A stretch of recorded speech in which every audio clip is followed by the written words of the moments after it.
السلام عليكم ورحمة الله وبركاته أصحابتي وإذن سلام يا ولا ليجا وأنا إن كجا مهد علنا صدق ضحى البدن أيوة حرنتين آد بعد إن كجا مهد علنا يا تنكلا فرين كان عيم جوكر دad badan ayaa wax ka dhaheen aniga laakiin hal point oo muhiim ayaan ku darsanayaa Soomaaliya horta furiinka waa xalaal oo xaaraan ma aha Ilaahay ayaa xalaaleeyay marka kalena horta waxa waaye furiinka Soomaaliyeed waa xalbo maxaa yeelay xalka ugu dambeeyay uu yahay furiinku waa xal xaaraanna ma ahan waxa waaye farxi kabeer ayaa barteeda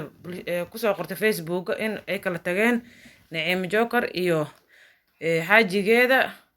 Faisal inay kala tageen ayay ku soo qortay laakiin hal point oo muhiim ah ka dhahay waxa waaye walaalayaal horta wax la isku guursado waxa waaye in la isla noolaado ma ahan in la kala noolaado la isku guursanin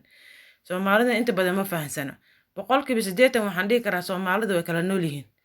naag meel gooni ku nool nin meel gooni ku nool ani ilaa hadda waa fahmi lahaa marka guurku micnihiisa dad badan inay fahansaneen aan dareemahaya haddii guurku micnihiisa la fahansaneen lahay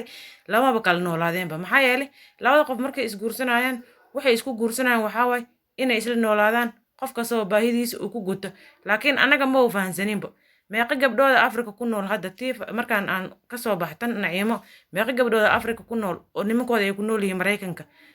hadhoon waxa lagu leeyahay qoys baa burburku maxaa keenay burburku waxaa keenay kala noolaashada labada qof inay isla noolaadaan ayaa muhiim ah marka ana hadda saan arkahaya gabadhan Naciimo iyo Faisal waxay ku kala tageen muhiimadda ani saan u maleynaayo waxaan aqligeeda markaan la kaashada waa kala noolaashada labada qof markay kala nool yihiin qasab waxa way isku dhac badan ay maanay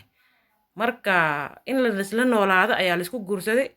ma ahan in la kala noolaado qofna kaligiis meel joogo ma fiicna shaydaan uu jiraa marka halaas inaan ka dhahaan u soo galay maanta wax badan inaan dhaha ma raba